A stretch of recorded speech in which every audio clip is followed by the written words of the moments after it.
Konnichiwa. Today we're going to talk about Yori and Ho. Now, Yori and Ho are often introduced together in sentences like Mary Yori, sakura no hou ga kirei da. And that is a slightly verbose way of saying Sakura is prettier than Mary. I think this is an unfortunate way of introducing the two terms because it can easily give rise to confusion. It can be difficult to understand what term is doing what and how they relate to the rest of the sentence.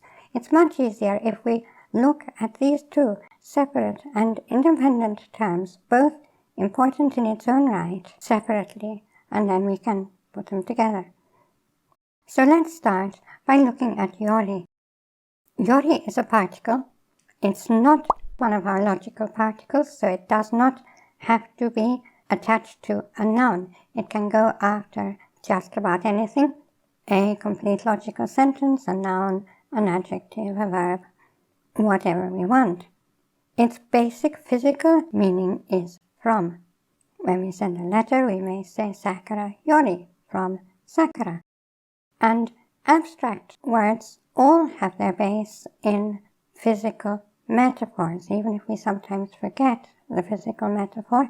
And with words like this, it's useful to begin by understanding the original literal meaning and then seeing how the metaphor works.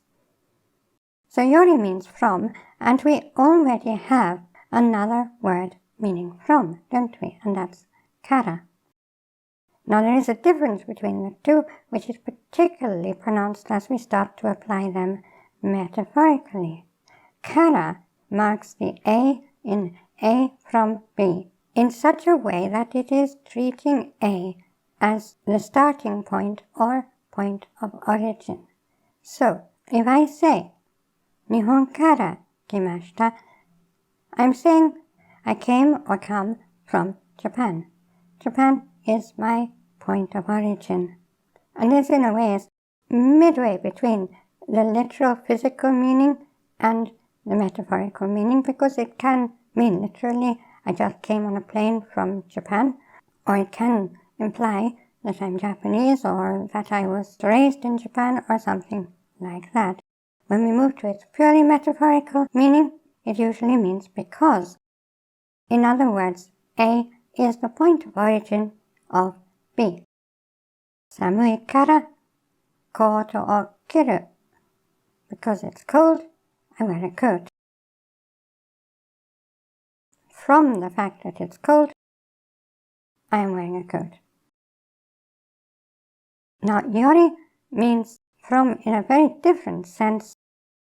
The directional metaphor is concentrating not on the origin of A from B, but in the distance or difference of A from B. So, if we say, Sakura wa Mary Yori kirei da, we are saying that from Mary, Sakura is pretty. What we mean by this is that distinguished from Mary, Sakura is pretty. Now it does have something in common with Kara because we're still using Mary as the base point, the point of comparison. And because of this, because it has a comparative, meaning we are not saying Sakura is pretty but Mary isn't. We're saying that taking Mary as the point of comparison, Sakura is pretty, therefore more pretty, prettier. In comparison to Mary, going from Mary, Sakura is pretty.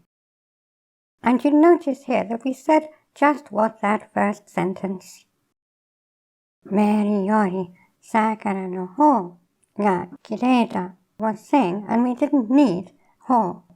It works perfectly well to say exactly the same thing without that hou. And we use Yori in other contexts. For example, we may say, Kotoshi no fuyu wa itsumo yori samui, which literally means, comparing from always, this year's winter is cold. or this year's winter is colder than always. And what that actually means is this year's winter is colder than usual, colder than most other years. So that always is a kind of hyperbole in a way. Similarly, we can say, Sakura wa hito yori kashikoi. Sakura is clever compared to people. And what that means again is Sakura is clever compared to most people. Sakura is clever compared to people in general. In other words, she's cleverer than the average person. Alright, so now let's look at hou. Hou is quite different. It's not a particle, it's a noun. That's why we have no hou. And its literal meaning is a direction or a side. And when we say side, we mean side in the sense of direction, not in the sense of edge. So, for example, if we talk about two sides of a field with hou, we're not meaning the two edges of the field. We're meaning that we divide it approximately in half when we talk about the left side and the right side of the field. Now, as we see from this analogy, one side always implies the other side. And that's the important thing about hou in its metaphorical uses.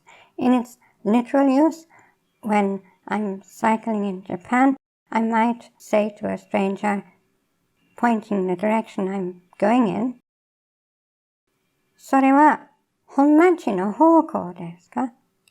And that's saying, is that the direction of Honmachi? I'm not asking for street directions, which I can't understand in English or Japanese or any other language. I'm asking for the literal direction. Is Honmachi that way? Or am I going in the opposite direction? Which I often am, because I'm hoko onchi, which means I have no sense of direction. So when we apply it metaphorically, we mean one thing or circumstance or whatever as opposed to another. We can put it after a noun with no, as we do with Sakura, Sakura no hou, or we can put it after a verb or an adjective, in which case that verb or adjective is describing the hou, telling us what kind of a hou it is, which side it is. So, if you say to me, Mary ga kirei da to omou, do you think Mary is pretty? And I reply, Sakura no hou ga kirei da. I'm saying the side of Sakura is pretty. In other words, I think Sakura is prettier. Once again, it's a comparative construction, so I'm not saying Sakura is pretty and Mary isn't, but I am saying that the side of Sakura is prettier than the other side, which is Mary. And once again, let's notice that we don't need Yori here. Sakura no hou ga kirei da works perfectly happy on its own to mean exactly the same thing. And a lot of the time, you're going to see either Yori or no hou on their own. We do sometimes use the two together, and when we're doing that, we're either speaking fairly formally, or we're really trying to underline the point of the difference and comparison between the two. Another case in which we say hou is in the expression ippou, which means one side. And we can see this often used in narrative, sometimes right at the beginning of a sentence, not just a sentence, but a paragraph, and indeed a whole section of the story. And what it's doing when we do this is it's saying essentially what we mean in English when we say meanwhile. But we shouldn't say that ippou means meanwhile, because it doesn't. Meanwhile is a time expression. It's saying at the same time. Ippou, while performing the same function, does it quite differently.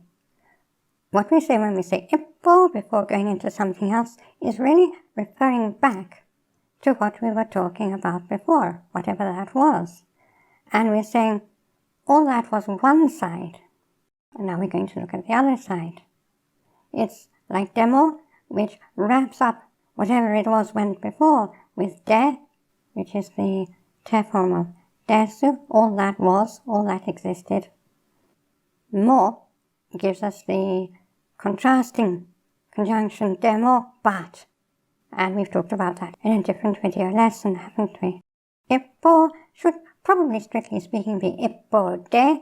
However, because it's a common expression, as is often the case with common expressions, we are allowed to drop that copula.